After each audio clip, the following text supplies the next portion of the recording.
Dollar. Dirt and money, no soul. Had to go and get it, ain't no time to kick it. Got a stack and flip for my foes. Dollar. Please tell me you can hear me. Don't turn your back and don't neglect me. Just let me know if you need me. Dollar. Let me watch out for my partners. Keep my money long, get my team strong. Let me run away from my problems. Yo, what's good, original crew, man? We're back today, man. We got a body cam for you today. Today's body cam: teen hides horrific secret beneath mom's house. Got another crazy kid. How you feel about that, C? Man, I don't know. It's always these kids, huh? It's always something. Lock these kids up, throw away the key. It's always something. But let's see. Make sure y'all check out the links in the description box. Down below. You already know where to go. If you want to first support, all you got to do is check out down below. Also, if you enjoyed today's visuals. Lock it in with a thumbs up. Why are you looking at me like that? I was just listening, child. Hello, mate. Oh.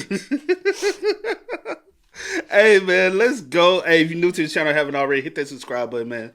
Join the family, join the fun that we have over here, man. Even though these are not fun. But it's, you know what I'm saying, it's a community we still thrive and piggyback off of, man. You know? Hopefully, gradually have fun with the... Okay, let's stop using fun. Well, let's stop while we're ahead, right? Yeah. But, hey, let's go. Let's check it out. Let's see what's about. You ready? Yeah, I'm ready. You get it. My daughter's missing. I guess she never made it to school this morning. How old's your daughter? She's 10. This is not like her. I pounded into her head since she was little not to get into cars with strangers. I need you to come to my house. My son wants to turn himself in. The second I pulled her into my car, I knew she was dead. Random place, random time, random everything. I am a monster for what I've done. A quiet Colorado community is stunned when a 10-year-old girl vanishes on her way to school. Chilling discoveries over the coming weeks turn a desperate search into a grim homicide investigation until the shocking moment a teenager confesses to police. The only problem is the critical evidence that says he had nothing to do with it. I have proof that I did it. There is no other question. You just have to send a squad car, and I will answer all the questions that you want to ask. The following report is based on official police records, and most of the footage has never been seen before until now. On the afternoon of October 5th, 2012, a desperate mother in Westminster, Colorado calls 911 to make a heartbreaking report. My daughter's missing. I guess she never made it to school this morning. How old's your daughter? She's 10. Okay. Could she be with a father or anything like that? No, her father's in Missouri. When did you last see her? This morning when she left at 8:30. Did she walk? Yeah. And I checked her friend's house that she walked and they're not answering the doors. Okay. She doesn't have a phone or anything like that? No. Okay. Does she have a bike? Yeah, but she doesn't ride it to school. And that's one of the scariest things now with the like the new law they just passed here. So going into effect here, is any kid within one mile radius for like high school and 1.5 mile radius. No, 1 mile for elementary. 1.5. 1.5. Hold on, 1.5 for elementary. 1 mile for high school. Yes, 1 mile for high school. Okay. 1.5 for elementary schools. Okay. So the younger is like the further. Yeah. I mean the closer. The closer. Yeah. They're no longer busing those students. Yeah. So the parents will have to figure out a way if you stay 1 mile within the zone for the school. So 9 times out of 10, most of those kids are going to be walking. And how many like public school zones is it? 1, 2, 3, 4. Huh. 5? Hold on.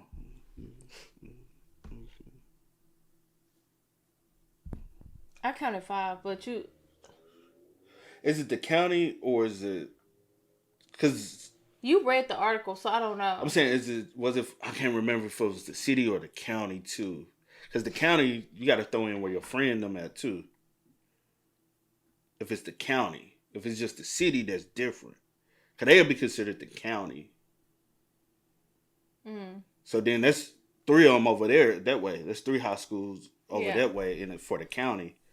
There's 4 here, and then there's 1 out in the county over there. 5 or 5. I'm gonna say up to 10. Yeah, 10 I don't like know. high school, grade school level. I up have to in read the county. article. I didn't read it. So yeah, and not even considering the private schools too. Yeah. So basically, if you live within, I'm like, you know how many kids that's gonna leave to walk to school? Because not every parent is gonna be able to find a way for their kids to go to school and come home. Yeah. It's either I'm gonna have to figure out which one is gonna be. So it's gonna be a lot more kids. And then you don't want it to get to that thing where like, oh, you like she said, she's always taught her kids her child not to get in the car with anyone and stuff like that. But you don't want it to get to that thing where like, the child may feel like desperate if it's raining or like it's snowing or it's very icy on, on the pavement or, the pavement or whatever. And they're like, oh my gosh, I don't want to have to walk in this, or it's excruciatingly hot. Like it's just. Cause like that one time we was headed somewhere. It was like 7-something in the morning. We saw them kids walking. And I'm like, and me being me, you I wanted was like, to pick them up. I'm like, oh my gosh, I do not want these kids walking in the rain. But then I was like, I don't want anything to happen or something to be, Because what like it was these kids that was living across the street. They have recently moved, but their mom honestly was crazy. Yeah. And I was just like, hey, the mom a little too crazy. And she crazy. And I was like, she found out we even picked the kids up. She feel some type of way. But She was there at the house and it was pouring down, raining. And I'm like, and it was like, not that like you've done something, it's just the fact that you even offered. And how old was the kids? The daughter was younger than the son, and the son looked like he was at least about 12. The daughter looked like she was probably like 9. Yeah, I was about to give her 7. She was just a big girl, but I'm giving the son 12 at the oldest. He could have been 10, but she made them walk to school, and I'm like, they walking to school and it's pouring down raining. I thought she was older. I thought she was younger. But I'm gonna say the daughter between the age of 7 and 9, and the son was probably between the ages of 10 and 12. 10 and 12, yeah. So it was in that radius. Yeah, they were bigger kids, but not like little babies. Yeah. Like that. But they most definitely should not have been walking in the rain. And we did want to pick them up. Yeah, and I was but just also like, just dealing with she over there causing problems, and I ain't got time. And I don't want something being said. And so at the end of the day, sometimes you also got to protect yourself in certain situations from But that broke my heart though. So I was just like, yeah. All right. Sorry, y'all. We're on rant because it was a recently new. Because thinking about a 10-year-old kid having to walk to school, And it's not that they having to walk to school, because I walked to school growing up. I tell you that all the time. Younger, older, but it's just... the safety concerns. That's all my thing is. Yeah, I feel you. Okay. Does she have a bike? Yeah, but she doesn't ride it to school. Well, have you looked?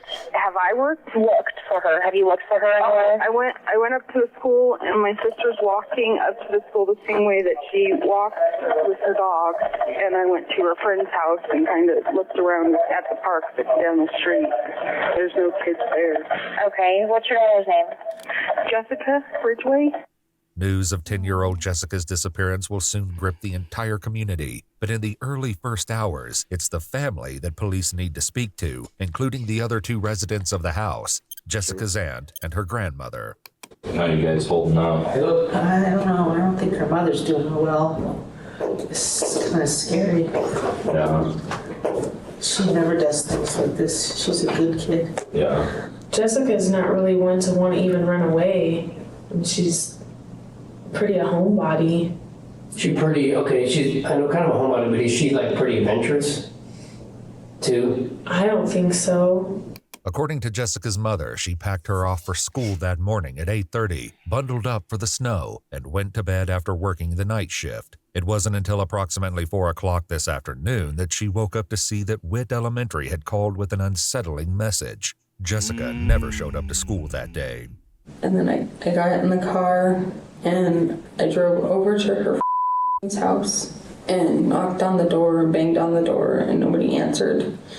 So I drove over to the school and went inside and saw that the office was closed. So I turned around and left and drove back to her house and pounded on the door again and rang the doorbell. And nobody answered.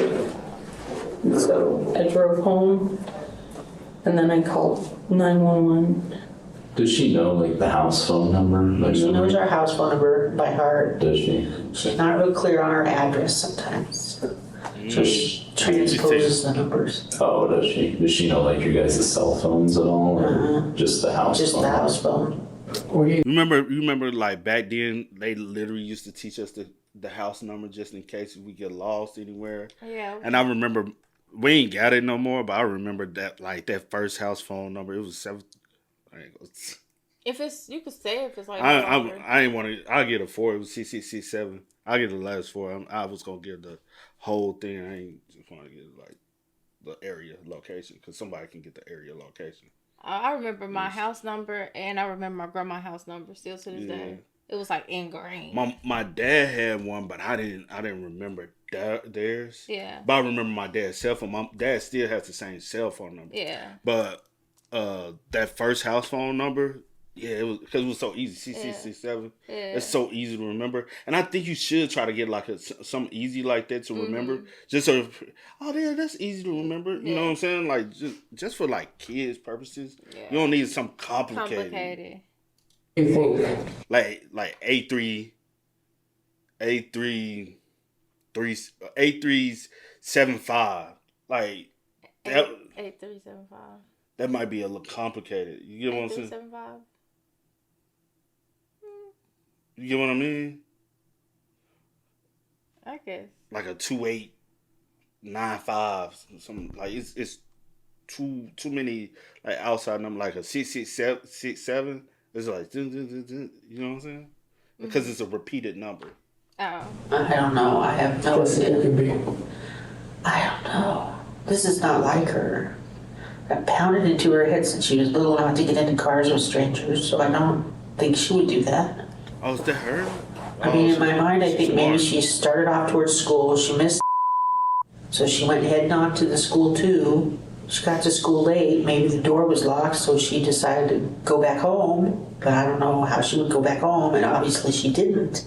The Ridgway family insists that it would be wildly out of character for Jessica to simply take off, and the lack of answers invites darker possibilities. I've just been so afraid this is going to happen sometime, and now it did. So why were you afraid this was going to happen? I just always been worried that somebody would take one of my children or my grandchildren. I mean, I worried about the girls when they were little too. And then walk to school. I just worried. So that's what you think has happened here? I don't know. I mean, that's the worst case scenario for me. I'm hoping that she's lost or in a culvert or someplace and can't get out and she's hurt, cold. My mother's convinced she's under some bush somewhere. I'm stymied. I mean, I'm hoping nobody abducted her. I mean, that fear's there that somebody abducted her because she just disappeared and she never does this. God forbid someone grabbed her or something, what do you think her reaction would be? I think her reaction, if it's somebody she didn't know and they just grabbed her, she would start screaming. Would she? Okay, good. In their determination to bring up anything that might be relevant, the family mentions some recent troubling incidents in the area. One day she said there were some people standing at the park that were just like standing there by the tree, and it made her nervous, so she came home. It was like 3 weeks ago. She said they were just standing there like this by the tree. At the beginning of the school year, or maybe it was the end of last year, they had that suspicious person up at the Kettner Lake, and we had talked about making sure never to talk to anybody you don't know, and kind of usually reinforce it about every couple weeks. Seems like. Every month. What do you remember about that suspicious person? I don't remember. It was, they sent home like a letter saying there was... The school did? Yeah. In May, a woman reported being attacked by a man wielding a chemical-scented rag while jogging at the nearby lake. Though she fought him off successfully, he fled the scene and the police have yet to make an arrest. Hey, so these are some pictures of a girl at 120th and Washington in a Circle K gas station. Okay. It looks similar to Jessica. I can't really tell, unfortunately. The picture isn't real clear. Do you mind just looking at these and tell me what you think here? I know those are bad pictures, but unfortunately that's kind of the best we can do. It looks similar. That's kind of how she keeps her hair. What's kind of your initial reaction when you saw those? I would say it's closer to being her than not being her. But you didn't think that was your daughter when you first saw him? Not right off the bat. Unfortunately, the lack of solid information leaves Jessica's family reeling. Oh, please God, please God, please God, please God. God, what must she be doing? Can we please find her? Can we please find her? Can we please find her? The search for Jessica Ridgway becomes the top priority of the Westminster Police Department, but the little girl is nowhere to be found. 2 days after her disappearance, however, a man in neighboring Superior, Colorado, finds a backpack on the street outside his house that matches the description her mother gave police. It's gray with pink flowers on it. Inside the backpack are Jessica's distinct purple glasses, school books, clothes that smell of urine, and a water bottle that says Jessica Ridgway on the side. The finding is disturbing, but it's not until October 10th, 3 days later, that several sanitation workers happen upon a far more horrifying discovery while picking up trash on the side of the road, miles away from where Jessica was last seen. And I just seen that black bag. I said, well, that must have, fell out of somebody's pickup or blew out of somebody's pickup or something. And our job's to pick up the trash. Well, I walked over, picked it up. Herman was maybe 30 feet from me, west of me. And I said, what the hell?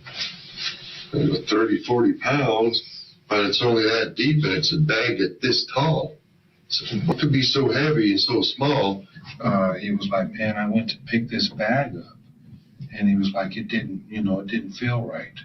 So we, started looking at it. And my friend Bobby, he gets the broom handle and he starts, poking at it. He didn't touch it, but he starts poking at it. He's like, man, I think that's something. Did it look like that bag had been out there for quite a while, or? No, because me and Herman both said, when a bag's been out there for even a couple of days, it's got dust on it, it's got dirt, it's got the dew in the morning. Them look brand new out the box in the ditch. It was gooey on the bottom of the bag, like liquid was in there. But the sound of it, the top of the bag sounded hollow. I opened it, and I thought, there's another identical bag, only it's rolled up tight in the bottom. And it's the same bag, but rolled up. And I said, this ain't right. Something just ain't right. This isn't trash. And he asked Herman, got a knife? I said, I don't have a knife. And Herman had a box cutter knife, with the one with the razor blade. And he took it, slid it open, and that's when we just seen it. And then that's when we see, the torso. And then I seen, if the arm was missing, the bone that was sticking out. And then it was also split right down the middle, but all the insides were missing. So my friend Bobby was like, man, I think I'm going to call the police. 2 days later, the Westminster Police Department confirms that the remains indeed belong to Jessica Ridgway, turning the search for the missing girl into a homicide investigation. The news shocks the community, even as the discovery leaves a lasting scar on the men who found it. I don't want to see another black trash bag. Dude, I'm not even going to go down the street, ever. But just seeing there no head, no arms, and no legs. It had to be hard. It had to be hard for the person that even did it. The police find something else in the bag, a cross with strange markings carved into the side of the wood. And with samples they've obtained from Jessica's remains and backpack, they develop a DNA profile of an unknown suspect. But before they can identify a match, an unexpected phone call to the FBI sends the investigation in a new direction. Why did you initially contact the FBI? Well, because I really felt like I knew who had done it. Who done what? Who had abducted Jessica Ridgway. Okay, and why did you feel that? I don't know. I mean, I know it sounds weird, but I think some of it was really intuition. I'm a mom, first of all. I'm kind of a paranoid type of person, I guess I would say. Well, not really paranoid, I guess. I'm just aware of my surroundings. And I believe that you can tell somebody by their eyes, The woman says she's grown. She like that. She literally be like, you could tell somebody crazy about it. Look at their eye. to be honest, you can change. You can tell the look of a person by the look of their eyes. Like literally, when somebody change, and you like, damn, they didn't change for the worse. It's like their eyes get this like this glare about them. It just looks soulless to me. And it's like this dark, like glass, like it looks. Their eyes look fake. It feels like there's no life behind it.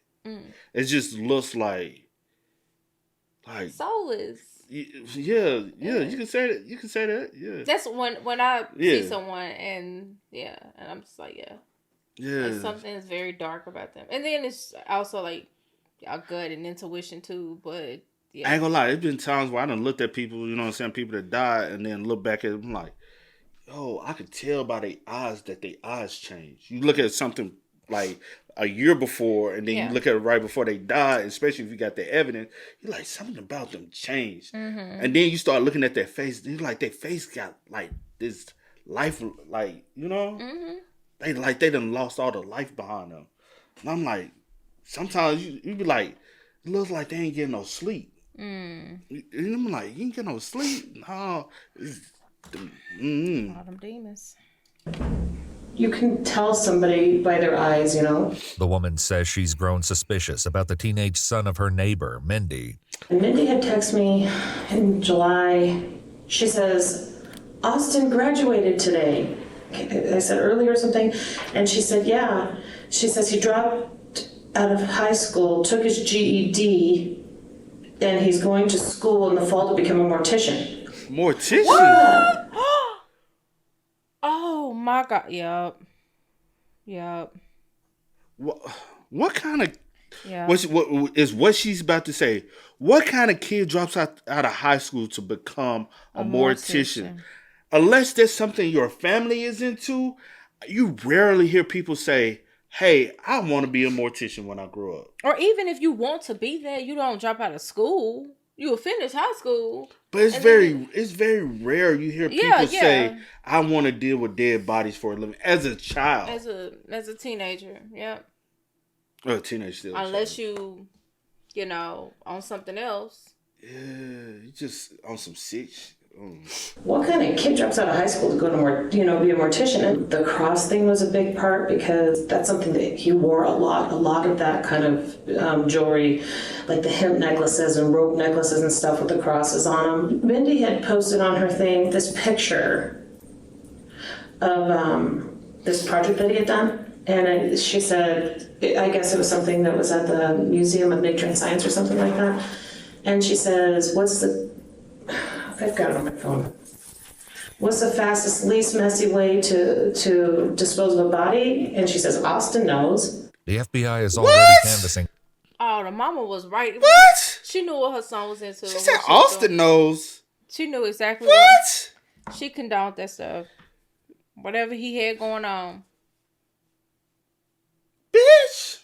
That's like my mama saying, C don't. No, C don't.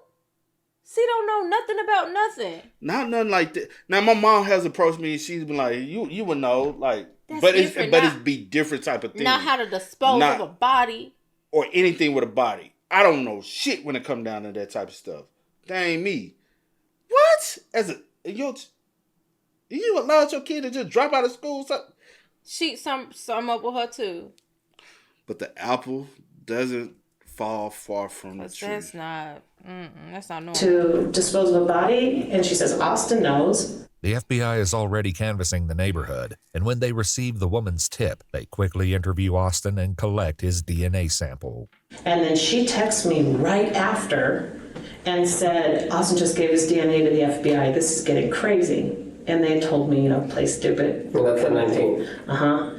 And I said, what? And she says, at least they can rule him out now. Should be the end of it for us. Unfortunately for the investigation, this is exactly what happens. Austin Sigg's DNA is sent to the Colorado Bureau of Investigation, and like the hundreds of other samples that have been collected, it's not a match for the evidence. It's another dead end, and the hope of catching Jessica's killer grows dimmer than ever. That is, until the evening of October 23rd, 18 days after the little girl's disappearance, when a 911 call changes everything.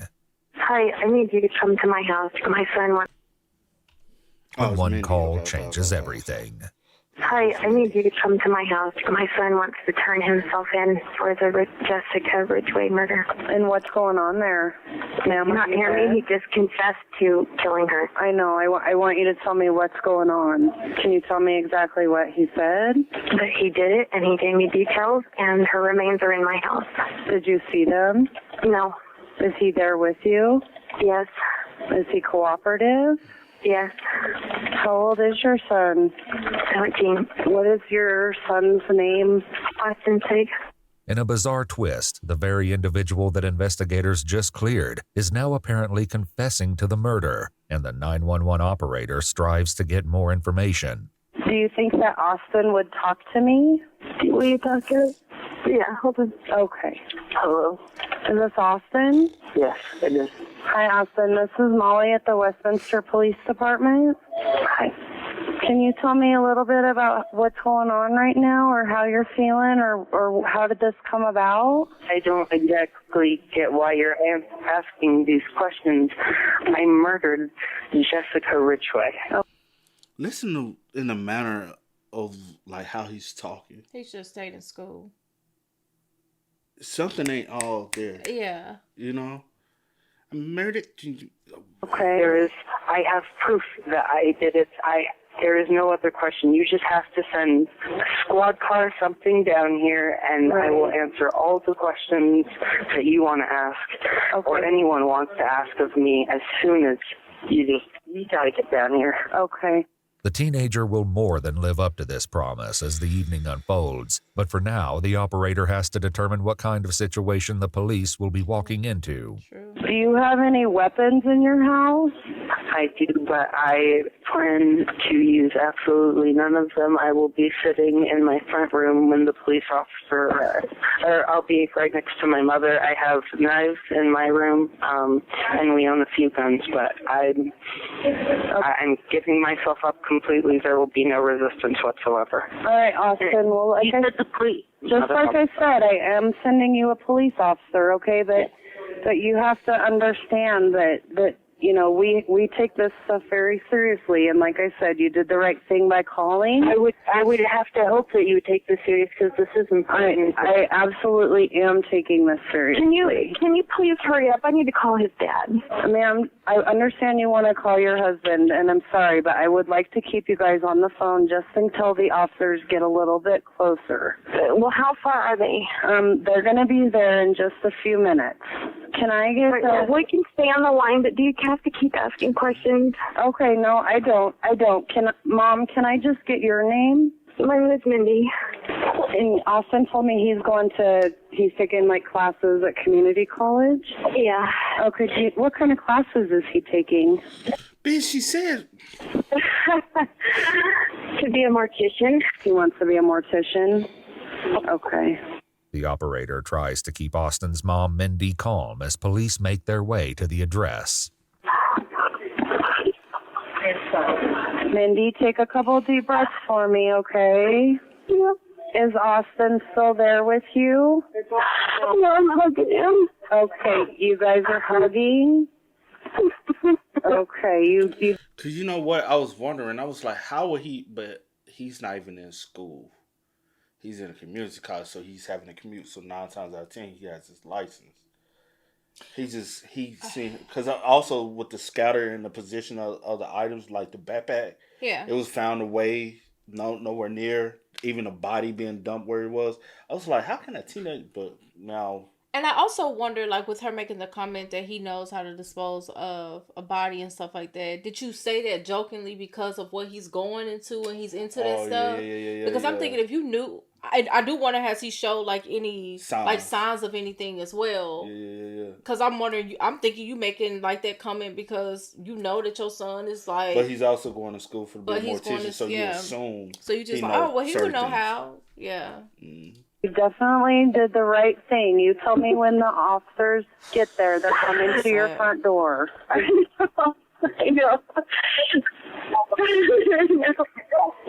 know. Are you with the officers or what? No, they're not here. Okay. Is Austin still calm? How is his demeanor right now? Hurry up. I'm trying to get them to hurry, okay? Like I said, we're getting officers there as quickly as we can. Is Austin okay with you right now? Yeah, he's just getting really anxious, and so am I. Okay. With me again. Oh. Gail, can you hear me? They're here. They're coming up. Police arrive at the SIG residence and immediately take the 17-year-old into custody. Hey, Austin. I'm Officer Stetson. What's up? Let's get that. Anybody else in the house? Hey, Austin. My name is AC, okay? Right now, I'm just going to put you in cuffs, okay? Just for... Do you have any weapons on you, man? Okay. Can I ask you a question? Sure. Do you think that this will in any way bring any comfort to the Ridgway family whatsoever by seeing me brought to justice at all? Well, I don't know the family, so... But I would say in my experience, people like some closure. Well, this is all I can give, so I hope it'll do. If Austin is to be believed, the Westminster police find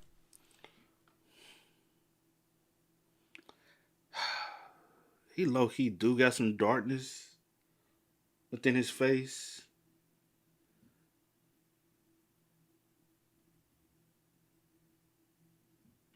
You know what I was sitting up here thinking that's like so kind of, not so kind of, but that's a little scary in a sense, but also,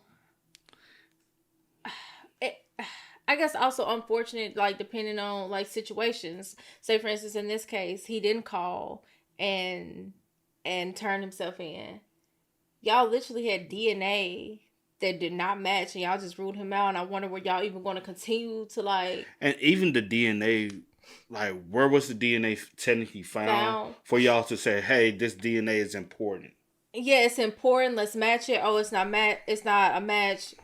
Yeah. Did y'all fully rule him out, or y'all just like right now let's look into other suspects, or was he still on the radar? So, like, I just want to know that because it's kind of scary. Because if he was one of those people that like whatever and just went on, y'all still wouldn't have found her, or y'all would have found the wrong person. Possibly. finally have their suspect. The only issue is whether or not they should believe him at all. So in your experience, how long does it usually take to get the DNA test back? I would expect somewhere between 9 and 36 hours, somewhere. Wow. They came Friday night, the FBI, and took a swab. Okay. DNA swab. Well, keep in mind, they're not open on the weekends. Gotta love it, right? Or the government. That just seems wrong, because, I mean, when you're hunting down someone like me, you would want those results back as quickly as possible and then close on the weekend too. But it's a relatively automated process. At the police station, detectives first speak to Austin's mother, Mindy, who seems scarcely able to believe the nightmare unfolding before her eyes. I was still in a towel, and I don't remember why I sat on the bed. I'm sure I was telling him something unrelated, and he said, "Mom, I gotta tell you something." This is while he's still in the bed? Mm-hmm. And you're sitting there beside him? Mm-hmm. Can you tell me what he told you? I don't know. It's really hard to just to deal with this whole thing right now. I understand this whole concept of this is pretty hard. I want to help. I'm not sure I can remember. He had that look, the horrible look. I think the first thing he said was, "I'm a monster." If the detectives are going to get to the truth of this confession, though, the details will have to come from Austin himself. Can we start with just the bottom line is what did you tell your mom? That I murdered Jessica Ridgway, and that I was responsible for her abduction and her death. Can you talk to me now a little bit about what happened in this whole situation? Can we go ahead and start back on October 5th, which was a Friday morning? I just remember I wound up finding a place over in her neighborhood where I could park where a car really wouldn't be noticed by anyone, just somewhere where all the fences were.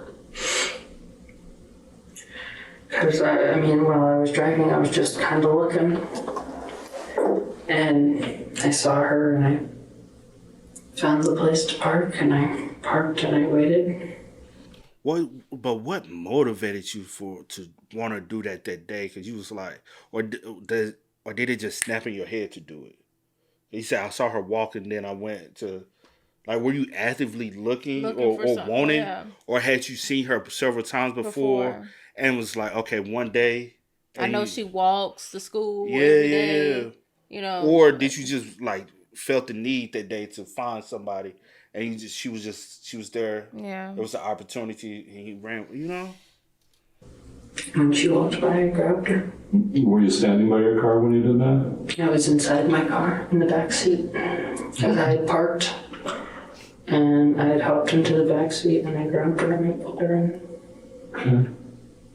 Do you remember where that was at? Not exactly. It was random place, random time, random everything.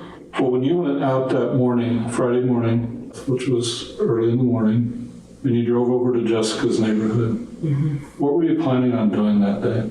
I had the intent of picking up any female that came across where I was. That it didn't matter what time, where, it did just anything. So you were out, for a better word, hunting? Yeah, that's the only word I can think of. So when you initially took Jessica, you were actually in the back seat of your car? Yes, and then I zip tied her hands and her feet. Did she come close enough to the car that you didn't have to get out? Yeah, basically. I mean, I had to take one step, and that was it. What was she doing when you did that? What was her emotional state? She wasn't paying attention. She was messing with a snowball in her hands, and she actually still had the snowball in her hands when I was driving around. And well, what was her emotional state once you actually got her into the car and zip tied your arms? Terrified. What was she saying? She was scared. She wanted to know if she was going to see her mom again. She wanted to know who I was, where we were going. And I mean, I wouldn't answer all of her questions, but I would answer some of them, like if she'd see her mom again, and I would lie to her and I'd tell her that she would. And I would tell her that she'd be okay. And one of her concerns was getting back to school on time because her mom and her teacher would be angry at her, and I told her not to worry about it, that I'd handle them. Austin is describing an abduction that has been front page news in Colorado for the better part of a month. Detectives sit down with his girlfriend Anna to see if the subject ever came up between them. We're here about Jessica. Well, tell me what you saw on the news about Jessica. I just saw that she heard about her getting kidnapped and then finding the body, and that's about where I left off. Okay. When was the last time you saw Austin? Last week, Wednesday. Last week, Wednesday. And have you and Austin talked about Jessica at all? Not really. What have you mentioned? You said not really. What have you mentioned about?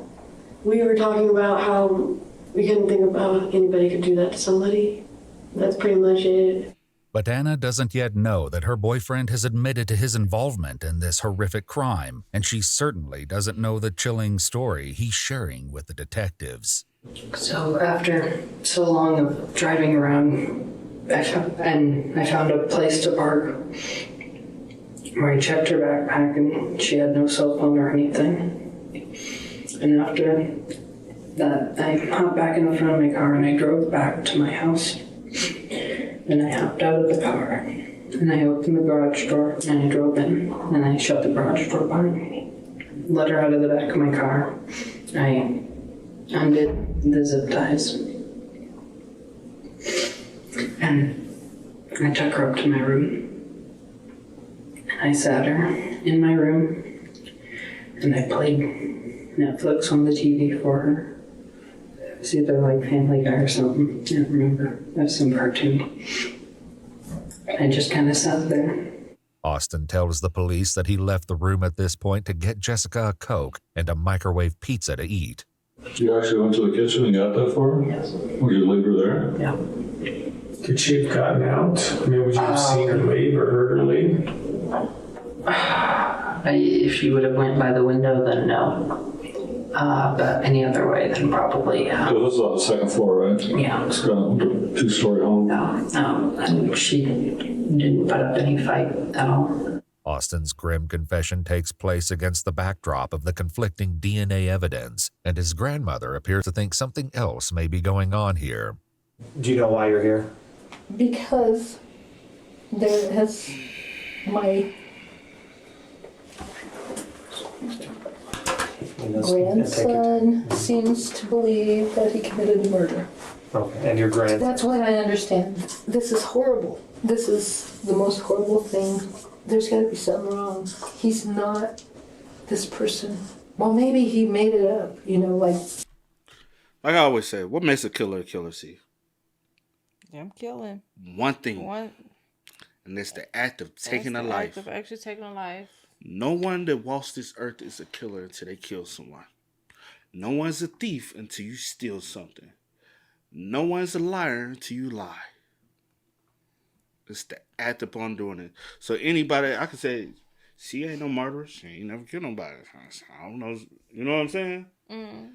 Who knows? Tomorrow you might be like, damn, I ain't expect that. Never expect anybody to become a murderer. Growing up with somebody, be like, you know? So never put any crime past someone as if this is not them. You don't know who a person is, what a person actually thinking about doing. Yeah. Yeah, I understand, like, if someone does something, it'll take you by surprise because they just never done it before. You've never known them to, do something like that before. I grew up with a lot of people that are deceased or locked up for taking someone's life or whatever the case may be. And I would have never expected that, you know what I'm saying? Because they never done it until they did it. So it's just like I get it. Like, you're in shock. Like, and this is your grandchild. You're like, no way. I definitely understand that because you don't want to look at someone, of being sitting there like imagining them doing something like that. So I definitely get it, but like, y'all would be surprised how many people like I've been into with growing up that turned out to be murderers. Like a plethora of people that I either was fighting, had some kind of words with, some type of action with. Because I remember at one point, there was a lot of killing was going on back home. And I had literally just moved away, and I moved away for college. Mm. And I had relocated schools, and I was like, all right, it's time for me to leave, change, do something different. Yeah. Literally a month after I left, getting these phone calls. This person got killed. This person got killed. This person is the killer. This person. And my mom was like, I am so glad you decided to leave. Because she was like, I remember when you was into it with this person. I remember when you was into it with that person. I remember that. Yeah. And I'm glad you, like, people really just, you really don't know. Like, growing up, I never expected those people to be murdered, but I knew they was on some type of time. Yeah. But just imagine if I decided, let me stay here and let me, like, really start testing it. I would not be here right now. Yeah. Or I wouldn't be alive right now, or I'd be behind somebody's jail. Said, man, first one of the guys my mom met while she was working at the prison, he said, "You such and such, mom?" Referring to me. She was like, "Yeah." He was like, "I don't know where you stay." She said, "You know where I stay?" "Yeah, I've been over your house. I've been in." "You been in my house?" He was like, "Yeah, we used to go over your son's house." "Who?" "My mama came." He been over. Like, "Yeah." She was like, "You know he in jail for murder?" I'm like, "Yeah, I ain't expecting him to be a murderer though." Like, when we was hanging out, he was a pretty boy. He was light skinned, little mixed pretty boy. When we first heard that he had killed somebody, it took us out. We was like, huh? Yeah. So you never know who's capable of doing any crime until they do it. Never put anything past anyone. Yeah. He's not this person. Well, maybe he made it up, like I've heard, I was talking about watching the cop shows and stuff, the cold cases, and I've heard about people, false confessions to be famous. Sure. Oh, maybe he did that. I don't know. I don't know. But despite the DNA dead end and testimonials from those who know him, Austin paints a vivid picture of Jessica's final moments that feels terrifyingly real. After sitting there for probably an hour, maybe, I don't exactly remember, time kind of started feeling weird then.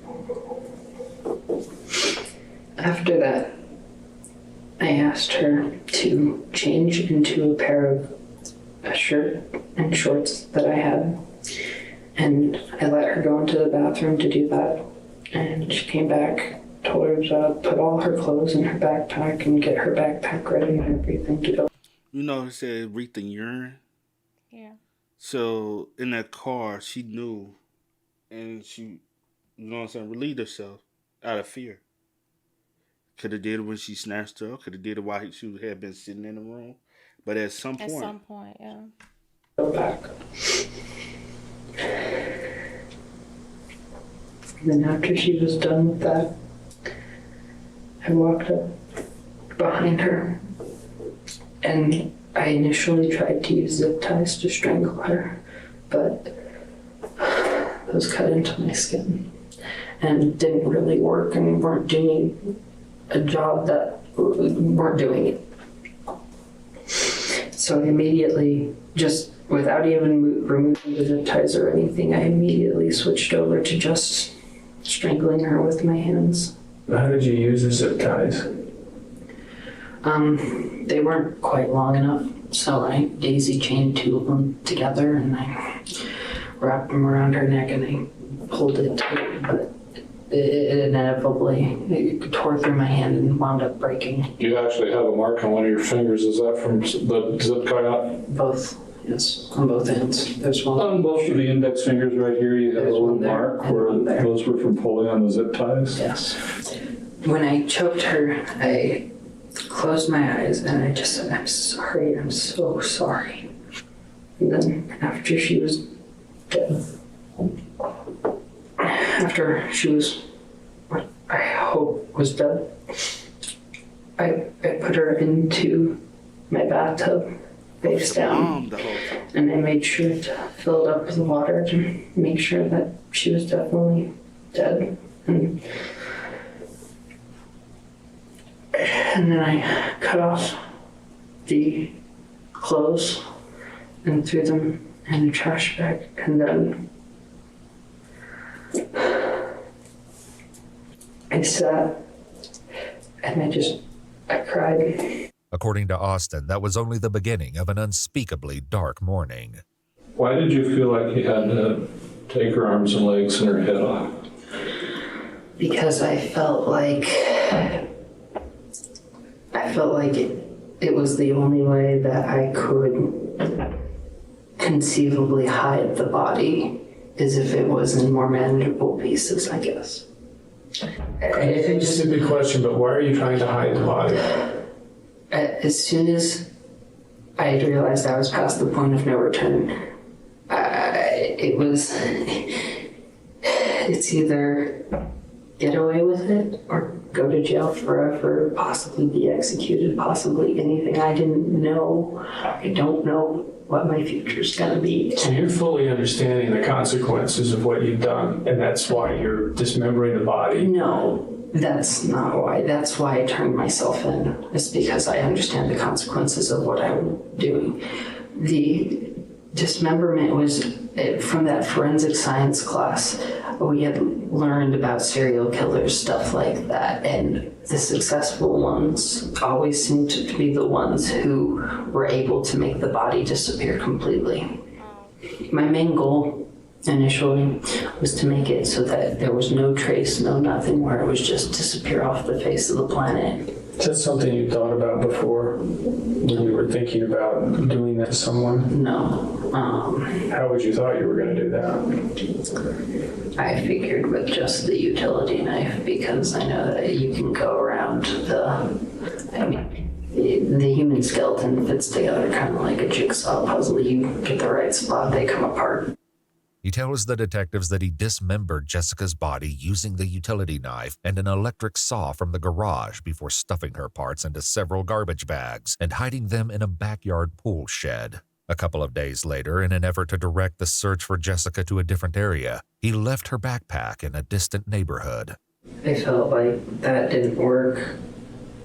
And so I decided the day the torso part was found, I decided to take that specifically out of the pool house, and I brought it back up and I re-cleaned it and double bagged it and tried to make sure that I used gloves and everything. And I went and I just drove until I found a good spot where I... What you said earlier, he would have got away. Because the DNA was not going to match, right? So, honestly, if he had laid low for a while, because they were gonna be watching him for a while. Mm-hmm. Even after the DNA was ruled him out, they still was gonna try to keep some type of tab. Yeah, just in case you can't. But if he had laid low, never confessed, he would have got away. And that's scary. That is so scary, bro. One, he understood. He understood how to get away with murder. And not only you said you had already cleaned because you had already submerged her in water, right? Like after you had took her life. And then you said you went back out, got the body parts and brought them back in, re-cleaned them. And got rid of, just in case, let me just double back, just in case I left anything. And then you took, double bagged, and then took. One, the garbage bags could have traced back to you. It's certain things, to be honest, could have traced it, but then again. But they still. It's also time period too. It's 2012. Yeah. So. But like you said, when doing all of that, he wore gloves. So I'm not leaving any fingerprints or anything like that. Mm-hmm. That's so scary, man. And he never said he assaulted her. He didn't. He fed her. He basically gave her last meal, had her change clothing, and took her life. And removed the clothing back off of her. I went and I just drove until I found a good spot where I could park for a minute or two, hop out, pull, just dump it off the side of the road and keep going.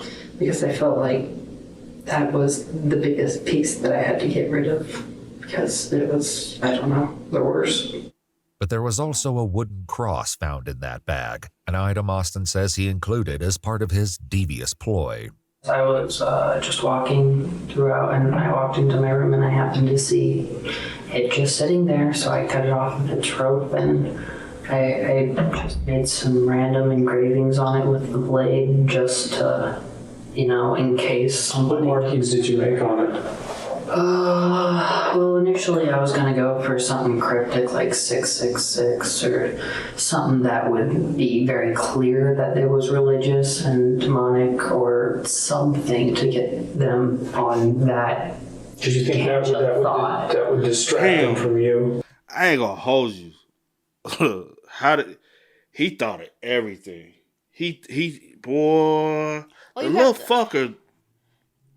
Not only did he think of everything too, but he's also studying this stuff, and they learning about serial killers, and they learning about how to get away with things, or how serial killers got away with things so long. Like they learning about, so you just feeding your brain. So if you already a little messed up in the head, you just feeding it even more, and then you let's be real.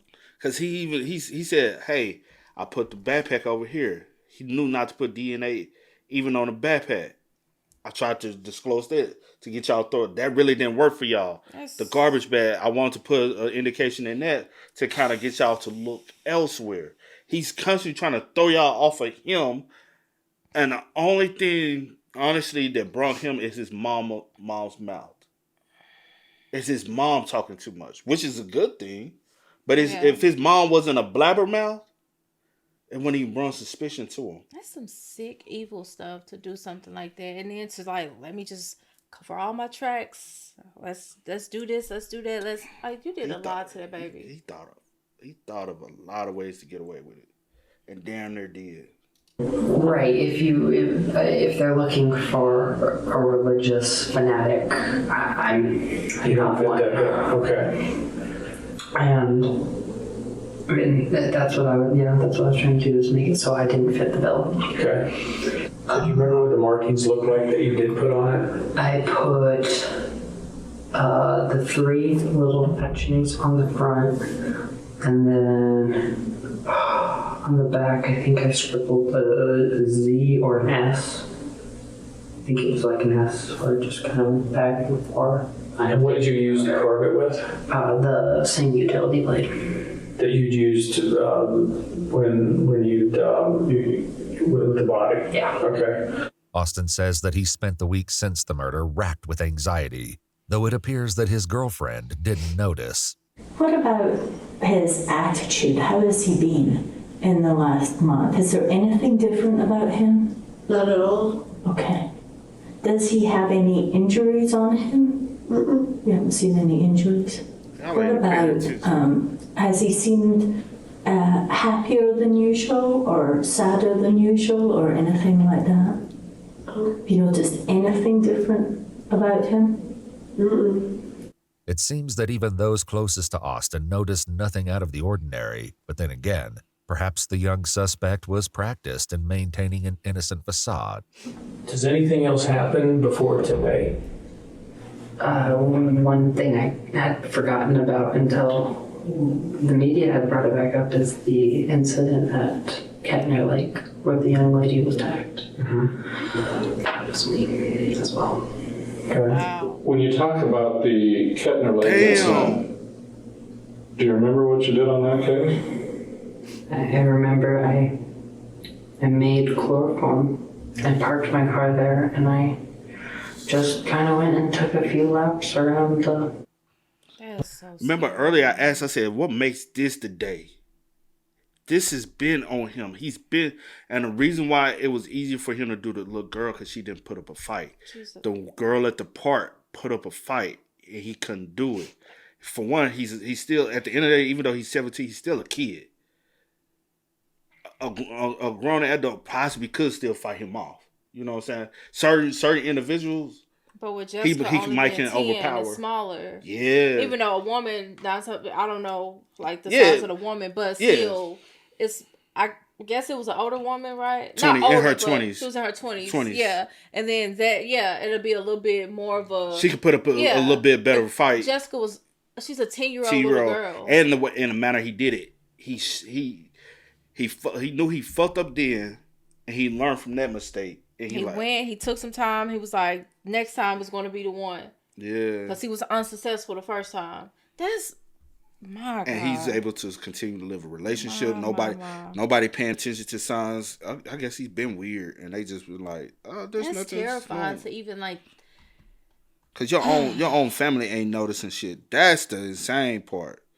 They don't even understand that they notice you and they think you're normal, but you're sick.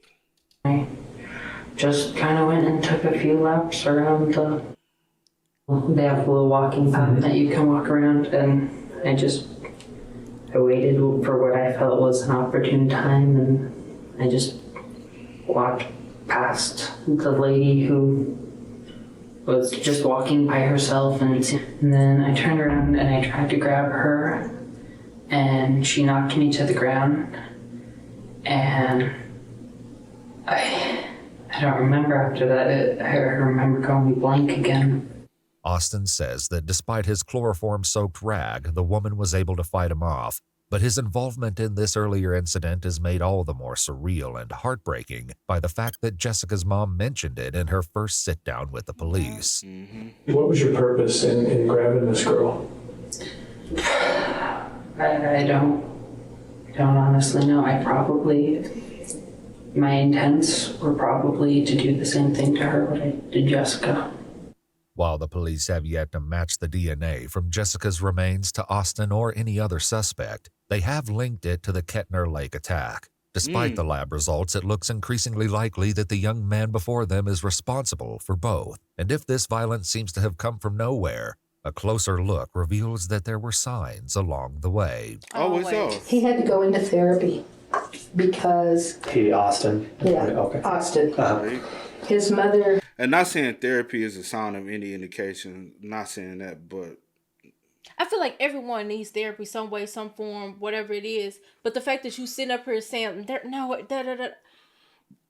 it's the manner of the reason why he had to go to therapy, found out that he was when he was about 13, 14, something like that.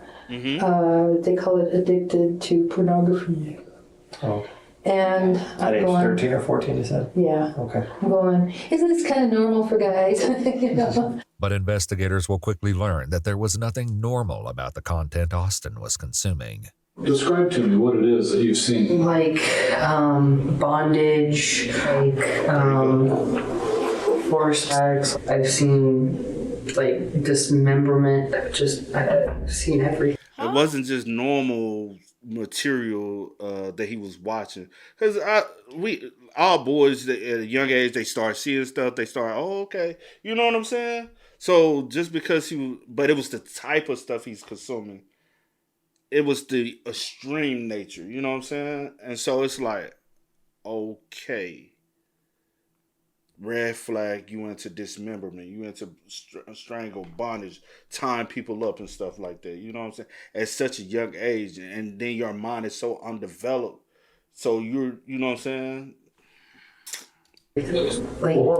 And mom think it's okay for you to go into mortuary when she had to take you to therapy because you was already into dismemberment and bondage and forceful acts. Like that's why did mama think you going to mortuary, going to be a mortician was okay? That should have sent another red flag off of her. I mean, force, probably. I mean, you talking about? Is that a whip? At 17? Mom, do you not go check your son's room? Do you not know the type of stuff? Being able to control what they do. With this disturbing obsession hanging in the background, police are concerned that there may be more to Austin's nauseating story than he's admitted thus far. Well, at some point, you must have been thinking about having sex with this young girl, right? Yup. I did, but I mean, she was a 10-year-old girl. I couldn't imagine. The intent was there, but then he probably did ponder on it time and time again. It was like, I can't go through. But the intent was in his mind to do so. Just like with the 22-year-old, his intent was to, and he would have did that to her and more. But he also probably knowing back in his head, because remember, he studies this, right? It leaves DNA. He been trying to make sure he clear all his DNA away. You think he really would have carried out with that if he's thinking ahead of time how to get rid of the body? He would have tried to make sure he don't leave any DNA. Did you want to say something? It was probably the first time that I haven't ever had a sex drive in my life that I can remember. Well, why did you decide at that point that you had to kill her? Because I felt like if I didn't, there was no way I could ever get away with it. Get away with what? Abducting a small child. It's like he felt cornered. He was like, if I return her, she's going to remember me. I can't get... Because his fear was always to get caught. Even though he turned himself in, and I'm not making an excuse. Why are you looking like that? I'm not making excuses for him, but I'm saying that is the reason why he killed her. His whole point was, I can't get caught. I have to... You know what I'm saying? Because even for him to take her, he fed her and all that, he pondered on, can I really go through with this? For a whole hour. That's what he was contemplating, possibly. Is, can I really go through with this? And something in his head kept saying, if you don't, you're not going to get away. He thought of all these, 9 times out of 10, he thought of all these ways to, if I do this, and if I do that, if I do this, and I do that. Everything just kept telling him he's going to get caught. He was like, the only way I get away with this if in my head, you already made up in your mind that that's what you was going to do. I get like, oh, you let her watch TV, you fed her, you gave her something to drink, you did this, that, and the third. But you've had months from the first time you did that to that girl at that park. You've had months to think about this. Your thing was like, I'm just go the first female I see. It didn't dawn in your head like, oh, this is a 10-year-old girl. You said there's no way I could do this. She was a small child. Well, I wouldn't have even like. But he like, had what reason why I'm saying it, there's so many other actions that he. I get you. I'm just saying you've had time to think about it. So you taking her, you already knew. But at the end of the day, I hear you. But it's one thing to commit a crime, right? And this is any crime. And once you're doing a crime, you do get this sense of regret. And I'm just speaking from. I don't know why you're throwing your hand. No, I'm saying from anybody who has committed any crime. I'm not talking about murder. I'm just saying any crime. You do go through the mind of no, or you go, especially even when you commit it, you like, damn. All right. If I turn back around now, do I get caught or do I have to go through it? At this point, it's like I got, and I'm speaking from firsthand experience I agree. of people who have somebody who has committed crimes. Let me just chime in. I agree with you if that's your first time committing a crime or trying to do something, but that wasn't your first time trying to do it. So I would have been freaked out the first time. So the first time he did it, it was an attempt. This time is he actually has the person, and he hasn't killed anyone. I'm saying him to become a killer. He's pondering on, can I go through with this? And if I don't go through with this, what's the repercussions? Do I get caught? Do I not get caught? That's what I'm saying. He attempted to kidnap somebody. It didn't go through. He waited several months later. He did it again. He was able to be successful at kidnapping. I'm saying the part of murder. I'm talking about the murder part. I think then, because he pondered on it for months, can he even do this again? And he fell through with that. And I know somebody's going to be like, you making excuses or not. Like, I'm just saying from a person who has committed crimes, I've been in that mindset of, and I've had this sound of once I do commit the crime, I regret it. And then, but I'm like, if I turn back now, there's a high chance possibility. So I have to keep calm. I have to keep cool. I've gotten away with things, and I'm like, damn, it was that easy. And like I said, 9 times out of 10, I've never murdered anybody. I've never kidnapped anybody. Not on that level at all. But 9 times out of 10, if he had got away with it, he was going to do it again. Because now he realized I can do it and get away with it. Okay, I did it. I can get away with it. And you do suffer with guilt, lingering thoughts about experience and doing these things. But you like, damn, I was able to get away with it. And then it's like this little demon on your back keep telling you, do it. You got away with it. If he didn't, he said, and that's the only reason why he ended up confessing, because he had to tell somebody, I did it. He had to. Because it was bothering him. It was on his shoulder. And a lot of people who do commit a crime, especially of murder, they typically do tell somebody. But they tell them, sometimes they blatantly tell them, or sometimes they tell them in a certain way, but the person don't know, so it can get off their conscience. Him, it had been on his conscience for so long, and he finally told his mom.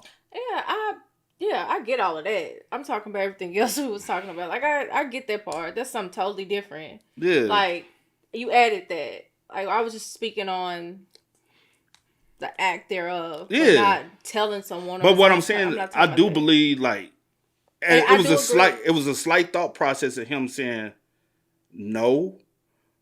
But because he has a lot of intrusive thoughts. And his intrusive thoughts won. And he was like, I have to commit this crime to get away with it. And I do agree that possibly if he got away with it, that he possibly would have done it again. Even if he had dropped the back off, because this thing is in him, so he has the urge so much, he was going to do it again if he didn't get caught for the abduction. And eventually, he was going to murder somebody. I will agree. Eventually, his demons was going to win. Because he didn't know how to control it. We all have demons that of some type of urge or something in some shape or matter. It's whether or not you can control it or you allow it to win. just even like your addiction to sugar, you be like. First of all, you don't have to bring up my addiction. It has nothing to do with fucking murder. I'm saying that in a joking manner. See. Well, it ain't no joking manner, but I mean, yeah, that's all. I mean, yeah, whatever. I was trying to lighten up the situation. That ain't lighting up because I'm still not in agreement with everything that you said. I get you. Your opinion is valid. Yeah, we all can agree to disagree. Yeah. I'm not saying that, and I'm not saying you wrong, and I'm not saying I'm right. It's just that's my opinion about it from somebody who has committed misdemeanor. Was so. No, some of my stuff is felonies, but I'm just keeping moving. Okay. Abducting a small child, I was so. I think the second I pulled her into my car, I knew she was dead. If other things happened with her body, would that make this worse in your mind? I think that, yeah, probably, yeah. It's only at this point that the detectives bring up a detail that was never released to the public. The wooden cross wasn't just left with Jessica's remains. It had been inserted into her. Austin ultimately admits to this desecration, though he denies violating her in any other way before her death.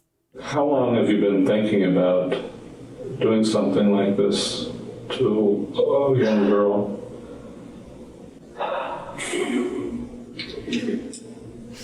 I would have to say. It wasn't even, had nothing to do with her age or anything. It was an easy target when she was laying there. You believe that's true? What? That it had nothing to do with her age. It was just that she was an easier target. Which 9 times out of 10, someone younger is going to be an easier target. But I'm saying because I think they're trying to see if he's into kids or it's just. I feel like it's just females. Period. Because the first girl, you said, if they said her age, I didn't get it, but you said in her 20s. Then this, he was like, okay, that was a little harsh. Like she, I can't handle that. She whooped my ass. So he was like, she knocked me down, da-da-da. And I just kind of, okay, yeah. Because you're weak. Yeah. You are weak. Yeah. You are a weak coward. Yeah. And you was like, okay, let me maybe go a little bit younger because I can control that a little bit better. You mentioned control. You into control and all this. You knew that a child would be easier. Mm-hmm. So maybe now that would have been your target if you had got away with this and you would have did more. And who knows how long it would have went on if you didn't get caught. Mm-hmm. And that's, yeah. I agree. Because then, even with that, he would have learned mistakes that he made. And he would like, okay, I can't do that again. I got to do this more better, An easy target when she was laying there. All I could think of was, oh God, what have I done? And what did you answer yourself? I couldn't. Did you know what you did was wrong?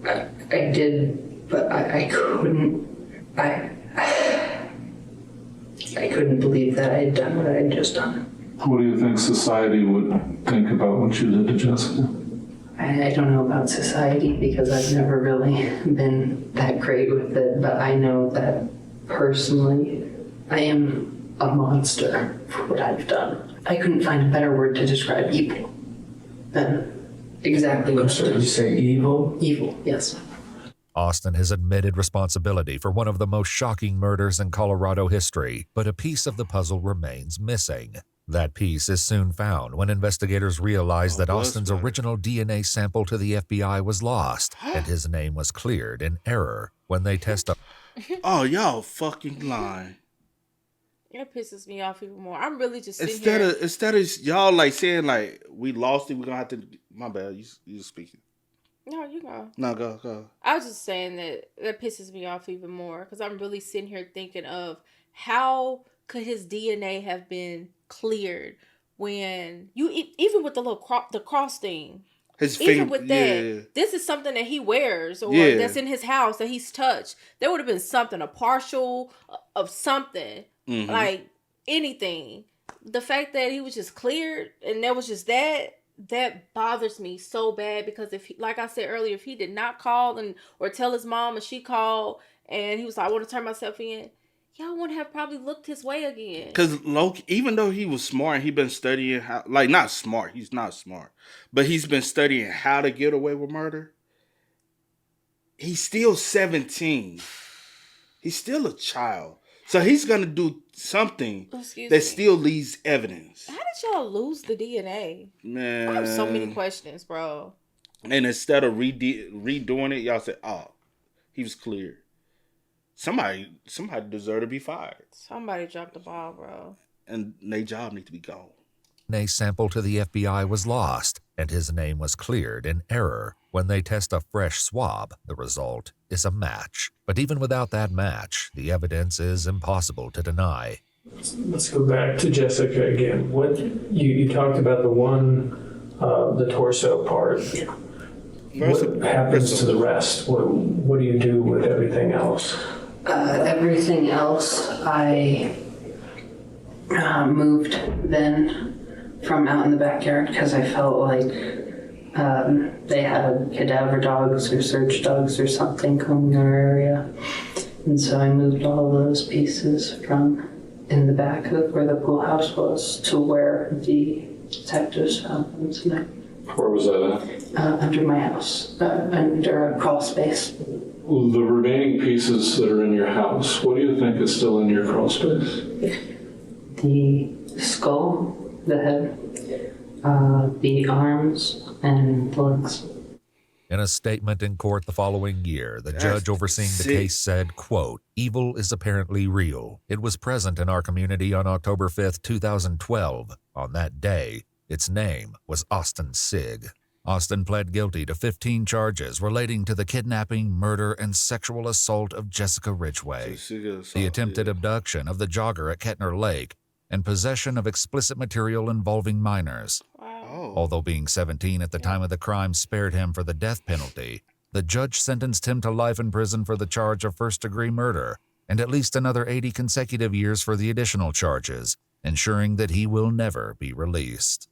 1 year after her death, the Westminster community honored the young girl with the dedication of Jessica Ridgway Memorial Park, just down the street from where she lived. The dominant themes of the park are purple and green, Jessica's favorite colors. So he was into... Yep. Ain't no telling what he really was into. There's really not... everything, honestly. Yeah. That is so... it's heartbreaking and terrifying to... Like, I can only imagine, like, the thoughts that were going through... So let me ask you this. So you her think... head, not only her mom, like to send your child off to school, for them to never make it to school, and knowing the details of what happened to them. That's heartbreaking.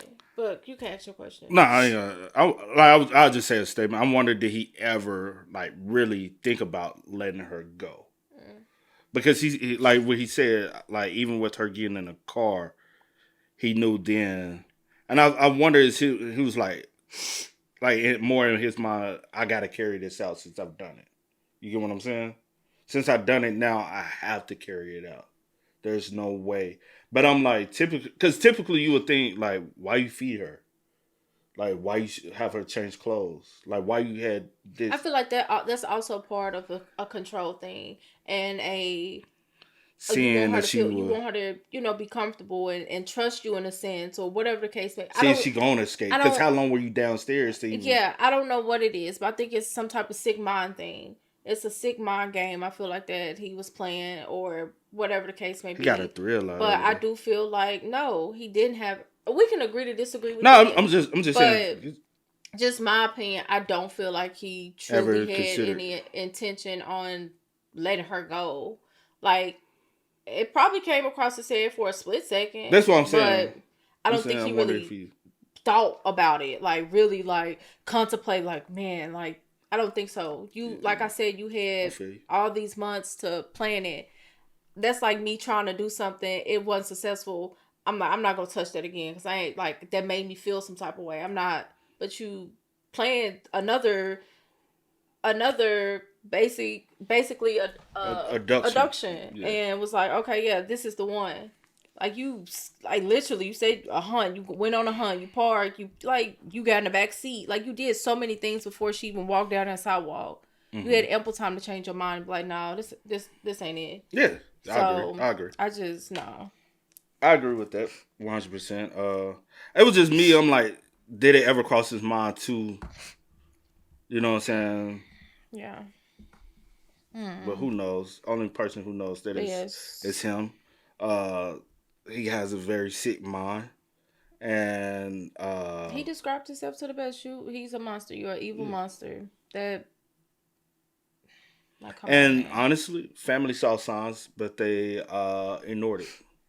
Yeah. And chunked it up to his normality, and didn't consider it be anything wrong with what. Just thought it was normal teenage stuff. Yeah. It's not normal teenage stuff, but okay. True that. Yeah. Hey man, y'all spam us up in the comments for us, man. Let us know y'all thoughts about it for us in the comment section down below. But sorry. Say. Rest in peace to Jessica. My condolences to her family. For sure that. Most definitely, man. Y'all spam us up in the comments, man. Let us know y'all thoughts about it for us in the comment section down below. But until next time, y'all know how it go, man. I do go by the name DJ New Kid. This is Sierra Nicole. We are. Kid and C. We are.